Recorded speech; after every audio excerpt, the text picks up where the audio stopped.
gave us the letter on 22nd August 2002. I was not here. When they were doing that, it was in the afternoon. Do you remember him, Crispus? Yeah, he's the one who was in the chair then. Yes. Professor Irina. So he came in that afternoon, he gave her, but I was not here. I was back to my place. Yeah.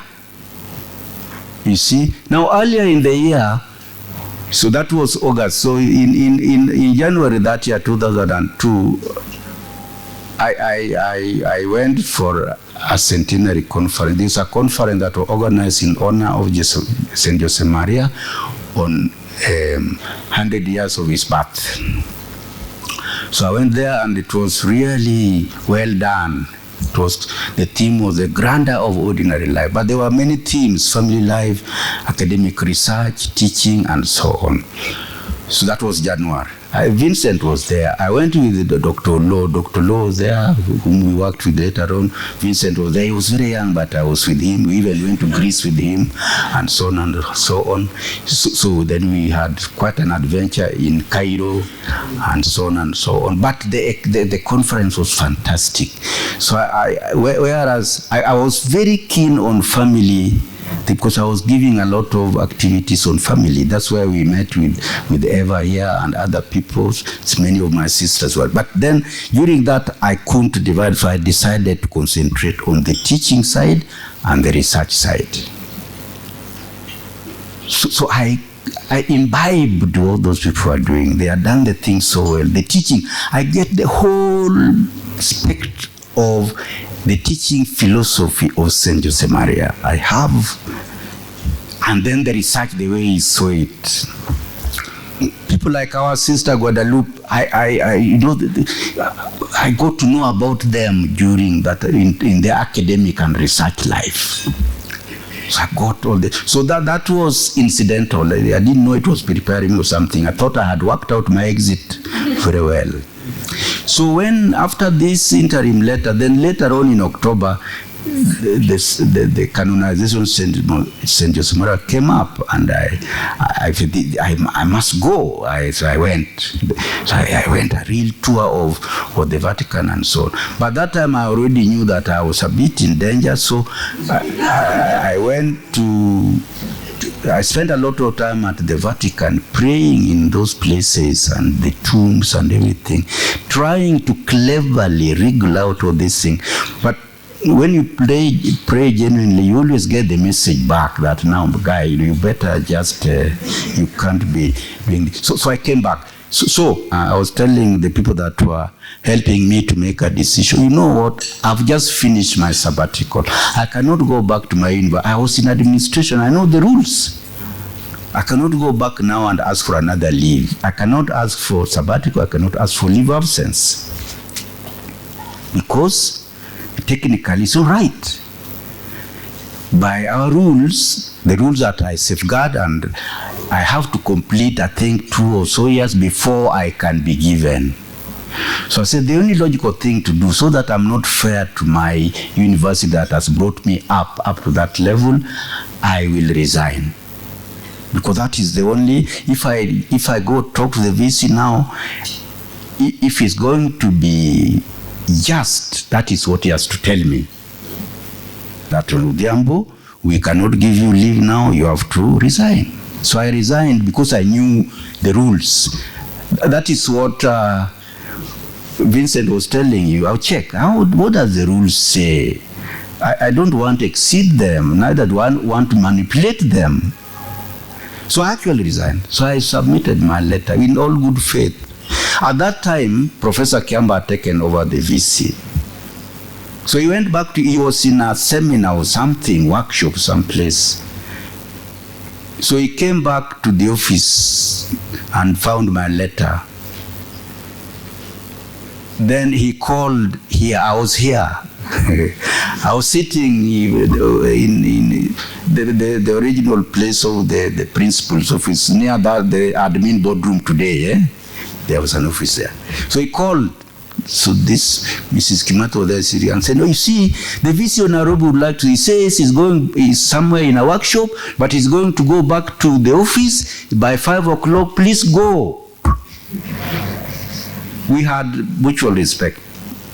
Institutionally, we knew each other. So I say, whatever it is, I written for so maybe the fellow wants to complicate my life, but I respect my VC, let me go. So I went back to 5 found me there. Then he told me, Odhiambo, you take back your letter of resignation. I'm giving, just like that, I'm giving you leave of absence for as long as you need it, perpetually.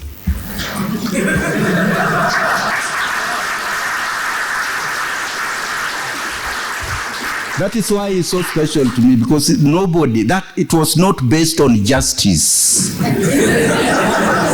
Because I'd analyzed all the just routes and arrived at the conclusion that I expect him to arrive at. He called me, and that's what he told me.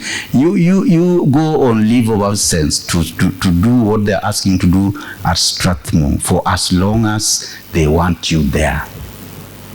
I give you leave of absence until. After that, he stopped being VC, he went to Quell, our friendship continued, and each time we met on work mission when he came here, are you still on leave? He wanted to make sure that. So for the time I've been in Strathmore, I have been on leave of absence until I reached retirement age, when now it was no longer. Thank you, Crispus. Thank you, Prof. Thank you very much.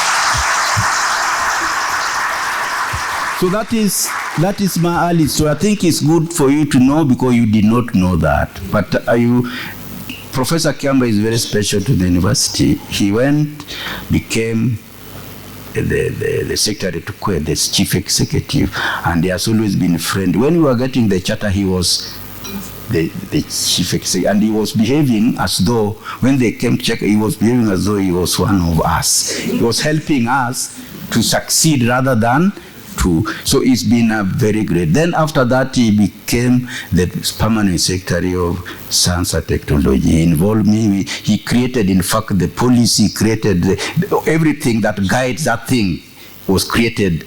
And he mobilized people, and he went to Mombasa, and we participated, but done in the most scientific way. What is guiding research today was done by Crispus. And all the time, he's been supporting the university. I was very pleased and surprised that he came.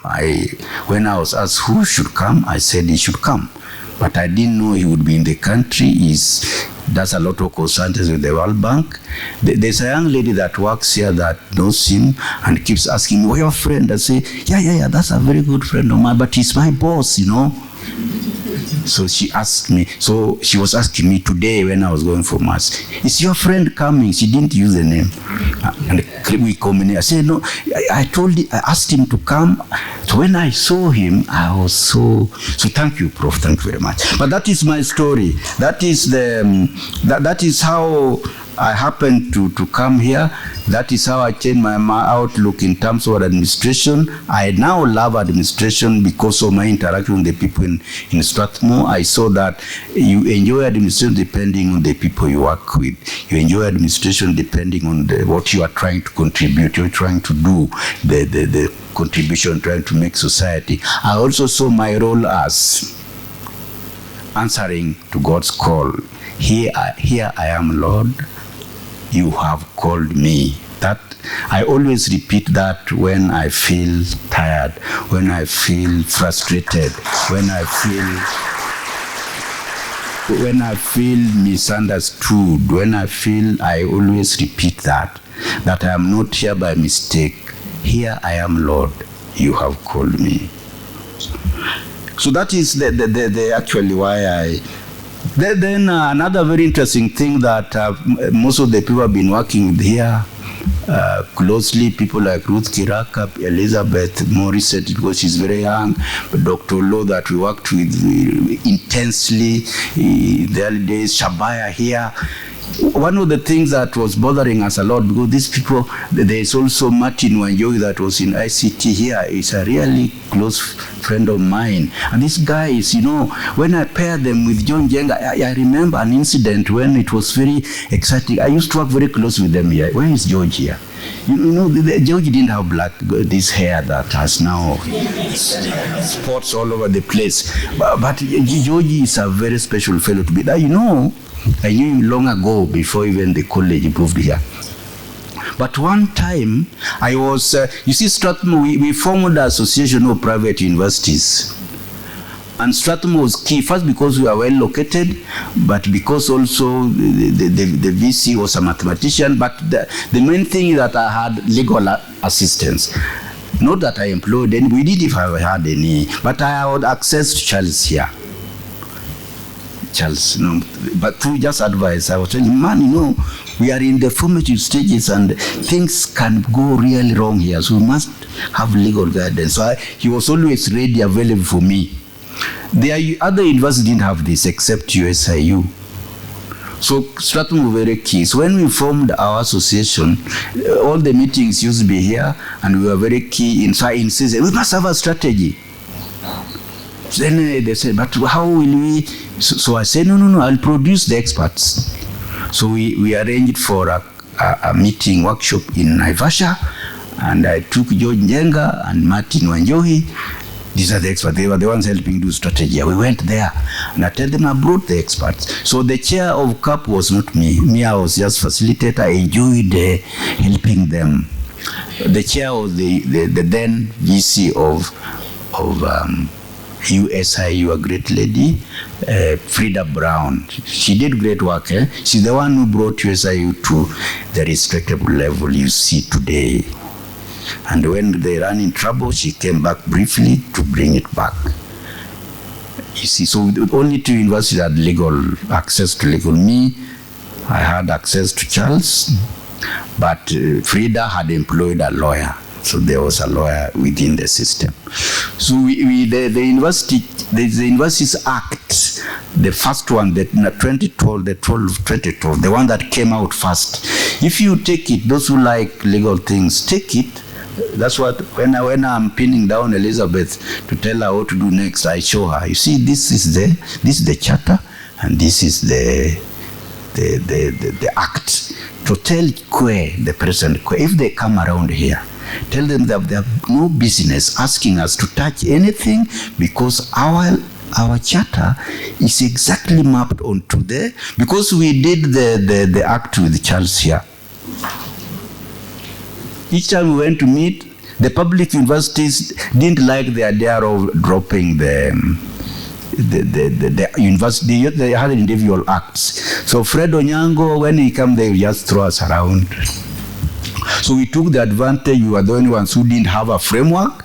So we worked very hard, and the act came like that. Now it has been modified a bit, but not too much. So that is how. So we went to this place, and we had the meeting hall, we wanted now to start the session of to show us how to do the strategy. So I brought the strategy experts, Martin Wanjohi and George Njenga. So George arrived, he had taken aside his jacket, folded, he entered, he entered in a most stylistic way. And then Frida, who was our chair, was just beginning to address us. So George entered and took over the meeting and started the process of inducting these people into the strategy. And Martin, who was the technical person now, was obviously following him. So Frida had to wait for about 5 minutes to see where they are going and tell them, George, just wait a bit. Those are the kind of people that have been working. Thank you very much, Martin. Thank you. Thank you, George. Thank you very much. Yeah, but at that time I was telling you about Ruth and Elizabeth and Shabaya. And you see, one of the things we were contending with, we were doing strategy. But then I was telling them, for my purposes, when we do strategy, we are doing here our statutes. What is important for me is the mission of Strathmore as an organization, mission statement. So I always insist, remember Ruth? Yeah. nobody understood where I was coming from. Why are you not starting vision? Because usually organizations will put their vision, and then now they'll tell you how the mission is their weaponry to achieve the vision. Even Caesar engaged me like that. And I was not fiery. I came out in an educative, professorial way to explain. The point is this. Now today, let me explain to you where I was coming from. Let me explain to you why I thought that Strathmore did not need a vision in that sense, in that context. And that when later on I saw that we needed to communicate to the people outside Strathmore and to the corporate world, we can include a vision, but in the way that we actually ended up doing. And my colleagues had understood this like Ruth. They finally say, yeah, this can be our vision. But let me explain to you that Strathmore as an institution is answering to the educational mission of St. Josemaria, the vision of that St. Josemaria had for universities. So in other words, in my mindset, because I understood it, for me, I was not telling anyone because I had to find the correct way to say it to anybody. The vision was there, was clear, was set. All I needed was to articulate the tools and mechanisms of attaining the vision. What is the vision? The vision of St. Josemaria, that an institution like Strathmore, you go out there, your job is not to enroll 1,000 students, 20, 40, for its own sake. To be a wonderful university, doing wonderful IT courses like we are doing. We are leaders in these things. Being a leading business school in Africa and very soon in the world. That is not what St. Josemaria was talking about. He said, do all that. Be top engineering, in business, in everything, in teaching, in case studying, so that you can win souls back for Christ. As simple as that. That's all. If the society is departing from God, can we bring them back? That is the vision St. Josemaria had. And it's set. You can't change. The fellow is in heaven. You cannot moderate him anymore. You cannot edit it anymore. He went and is looking. That is the vision. So all we need, what can be our tools, machinations to achieve that? That was my approach. And I told you this, Ruth, and you understood. Thank you, my sister. You did. And then so that's where we were coming from. But then we also saw that rather than continue to maintain something that is looking like a gap, why don't we state our vision in a relevant way? So I started thinking, it took me time. How do we put this in such a way that it does not contradict the vision that St. Josemaria had? Caesar, you are heading one of the most important schools in Africa. And you're going to articulate these issues to your students and colleagues. And we want you to be leader in GSBN, that Global Business School Network, isn't it? The way George was, You have to tell them these things.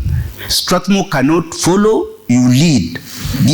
Be influential, We want lead in teaching, we want lead in research. You understand?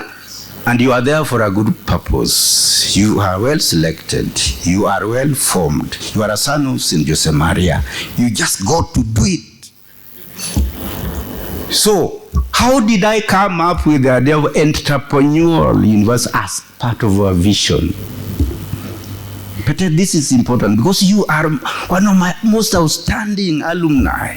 I always make reference to you when I talk about student leadership in the country, because you helped me to set a unique way of leading students. You understand? That in Strathmore we are not afraid of students leading and participating in leadership, because we know they contribute to the good of the university, to the propagation of good things, isn't it? And you did that successfully, and you set a good pace, Thank you very much, my daughter.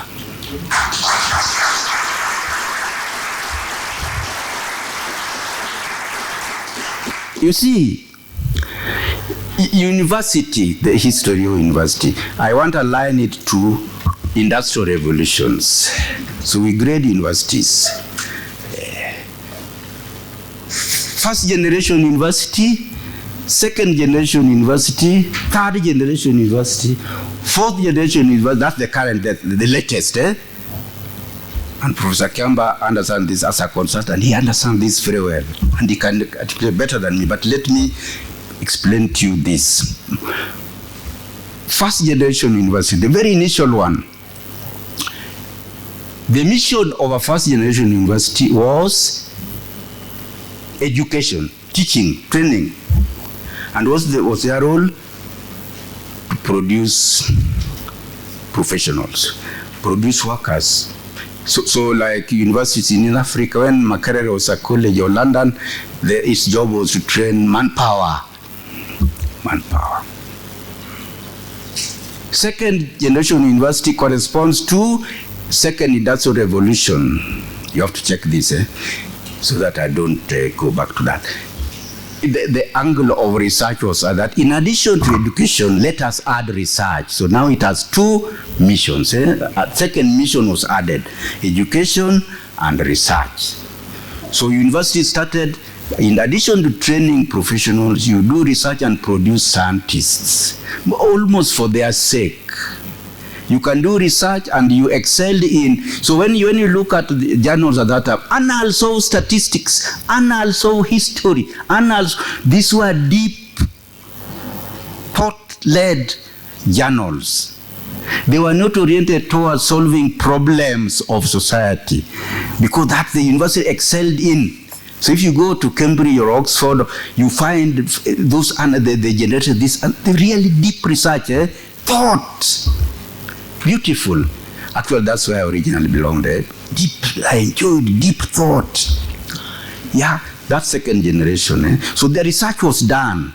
But then very quickly, before the onset of third generation, they started, but this research that we are doing, how is it impacting all the lives of people? How can we, what do we do?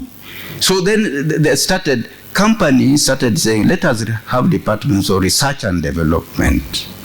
There started being crops of research institutes to take what is happening at universities, bring it out and now translate it to something that can, but nothing was happening within the university itself. You understand? That is second generation.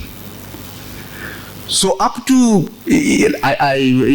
Nairobi University became a full university in the 70s, when the universities under the East African context were splitting to their own. Up to that time, into the mid-70s, we still think most universities were overly still just stuck with the second. They were doing this high-powered research, but nothing real. Apart from, like in Kenya, you could go to ILRI, the types of ILRI, you go to the types of, now it's called Calro, it was not Calro then. That's why you find they are taking this and trying to translate, how can we use this to generate potatoes, to generate new varieties, you understand? But universities were not thinking, so this has to be, that had to be like that. You see, there was nothing worked out. How do we transfer this knowledge? The transference was only between the university and then these research institutes. The industries, the factories, manufacturing industries were beginning to do research and development, where they can employ somebody who can take advantage of research going on at university in order to translate it to something that can help them to. Then the third generation, they said, now this research must have value add. The work that the university does should have value add. And that came out in many contexts. You can have value add by contributing to the economic growth of the region or the country where you are. You can have value add by trying to make sure that the research that you do is moved into industry where it can help people. So they started thinking, yeah, the research that we are doing here must have an added value. Entrepreneurship in general context and I'm sure, Joe, because you are running these incubators, your team is teaching them that entrepreneurship is all about add value. Can I get everything I do? Is it creating value for me? Isn't it? If you have an entrepreneurial mindset, you cannot be so generous that you spend this money and it just disappears. You're saying it has to be, it goes in there, it alleviates the suffering of the person, but the next time the problem crops up, they should not come back to you. There should be a way of it being sustained, isn't it? The value can it generate value? So that became an element. But that's how entrepreneurial came in. So they say now, in addition to producing, the education will produce professionals. It will also produce scientists through this research, but it will also produce entrepreneurs. A third generation university was now able to produce even entrepreneurs. You understand? Yeah. So up to the 80s, that was in fact, the universities were doing very well. When we were becoming a university, if you are talking, being third level, you are talking about producing entrepreneurs, you are among the trendy ones.